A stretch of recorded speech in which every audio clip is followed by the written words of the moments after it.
রানীমা, আমায় ক্ষমা করে দিন রানীমা, আমায় ক্ষমা করে দিন। আমি যে খোকার খেয়াল রাখতে পারিনি রানীমা, আমি এত বড় ভুল না করলে যে এমনটা হতো না।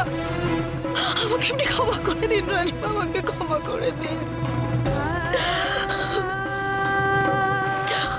আজ বাবা ঠাকুর না থাকলে আমি আর তারাপীঠে থাকতে পারতাম না।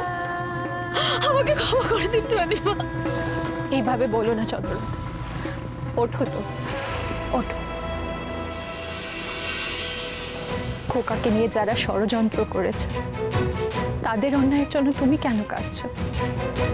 তুমিও খোকার মায়ের মতন চন্দ্রলতা।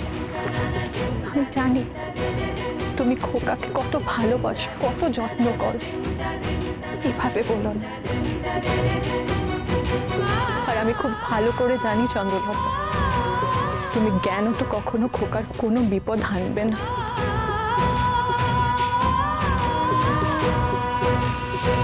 ছোট বৌমা,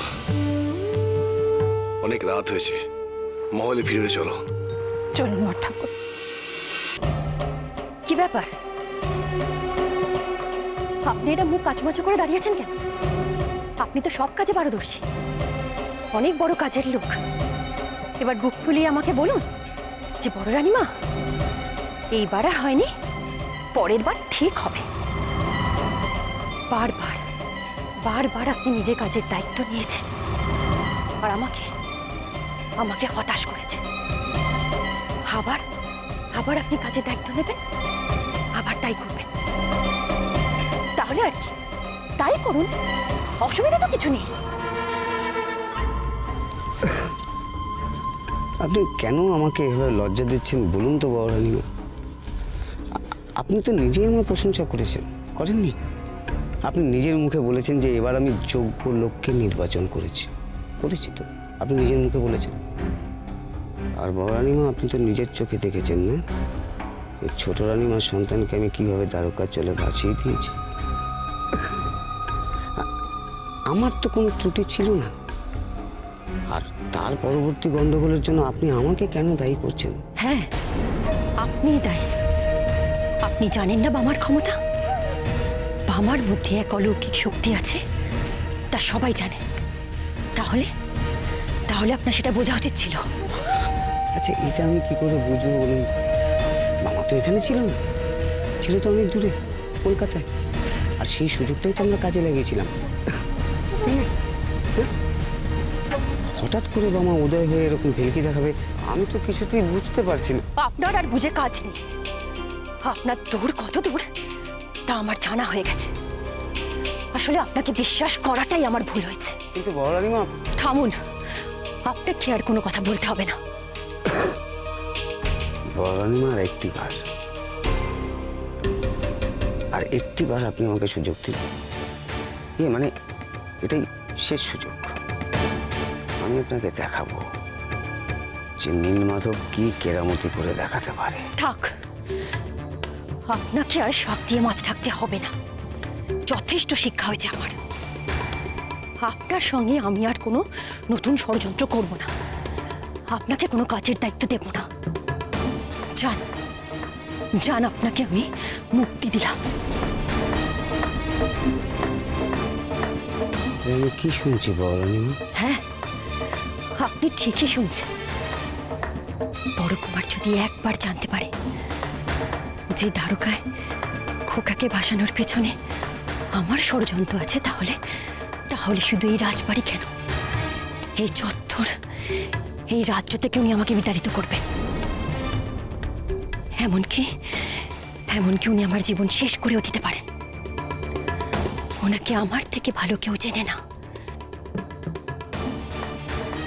তাই এসবের মধ্যে আমি আর নেই।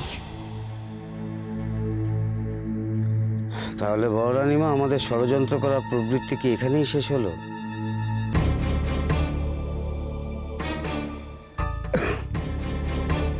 এই যে আপনি বারবার এত অপমানিত হয়েছেন, তার প্রতিশোধ কি আমরা নেব না? বামা, ছোট রানীমা, এরা কি এত সহজে পার পেয়ে যাবে? এই যে এতদিন ধরে আমরা যা চক্রান্ত করেছি, ষড়যন্ত্র করেছি, সব কি বিফলে গেল?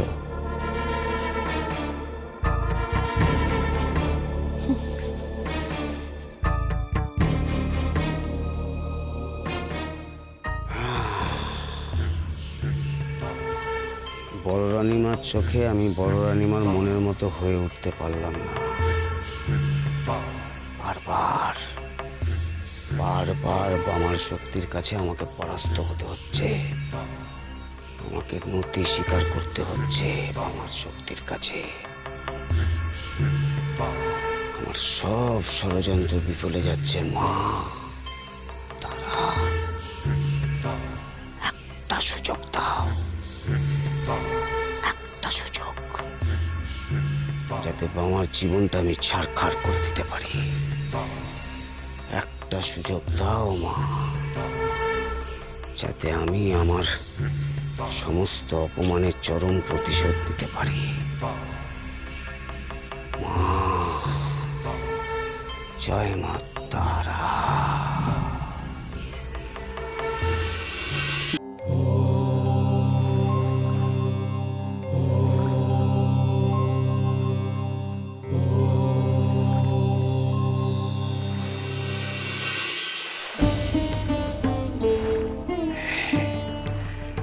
जय तारा, जय तारा, जय तारा।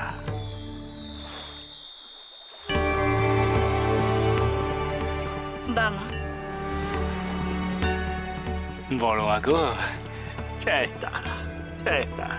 এর নাম গো বড় মা। বড় মা, তোমার দয়াতে আমি সূক্ষ্ম শরীর ধারণ করে তারাপীঠে গিয়ে অন্নদা দিদির সন্তানকে রক্ষা করতে সক্ষম হয়েছি গো বড় মা। আমি জানি রে বাবা, সব জানি, সবটা দেখেছি আমি। আর সেই কারণেই যে আমি তোকে আশীর্বাদ করতে এলাম বাবা। আজ আমি খুব খুশি হয়েছি। মানুষের মঙ্গল সাধনের জন্যই যে তোর জন্ম হয়েছে রে, আর সেই জন্ম তোর সার্থক রে বাবা। কিন্তু কিন্তু বড় মা, যারা সমানে অমঙ্গল করে চলেছে সেই সমস্ত ষড়যন্ত্রকারীদেরকে তুমি কোনোদিনও শাস্তি দেবে না গো মা। তুমি কোনোদিনও তাদের শিক্ষা দেবে না গো মা। তারা কোনোদিনও জানবে না যে কোনটা তাদের ভুল, কোনটা তাদের অন্যায়। নিয়তি ওদের পাপের হিসেব কষে চলেছে রে বাবা। এত পাপের শাস্তি, শিক্ষা ওদের যে পেতেই হবে। দেখ বাবা, কোনো পাপের শাস্তি ছোট ছোট শিক্ষা দ্বারা হয় না। কাউকে চরম শিক্ষা, চরম শাস্তি পেতে হয়। এই ষড়যন্ত্রকারীরা হয়তো তেমন কোনো চরম শাস্তি পেলেই নিজেদের শোধরাবে। কিন্তু বড় মা, ততদিনে যে অনেকের অমঙ্গলের কারণ হবে এই পাপীরা। দেখ বাবা, এটাও তো ঠিক, যার কপালে যেমন ভোগ দুর্ভোগ রয়েছে তাকে তো সেটা ভুগতেই হবে। এই যে নাটোরের বড় কুমার বরেন্দ্রনাথ, সে কি কম দুর্ভোগ ভোগ করলো? কিন্তু তুই যে তাকে ধীরে ধীরে পুণ্যের পথে টেনে এনেছিস বাবা। তোকে এইভাবেই তারাপীঠ এবং তার আশেপাশের সমস্ত মানুষকে পাপীদের ষড়যন্ত্রের হাত থেকে রক্ষা করতে হবে তোকে। এটাই যে তোর জীবনের লক্ষ্য রে বাবা, তোর জীবনের একমাত্র উদ্দেশ্য। আর এই লক্ষ্যে তোকে আজীবন স্থির থাকতে হবে। বড় মা, কি রে বাবা, পারবি তো? বেশ বেশ বড় মা, তুমি যখন বলছো আমি তবে তাই করবো গো মা, তাই করবো গো। মঙ্গল হোক তোর বাবা। জয় তারা, জয় তারা, জয় তারা।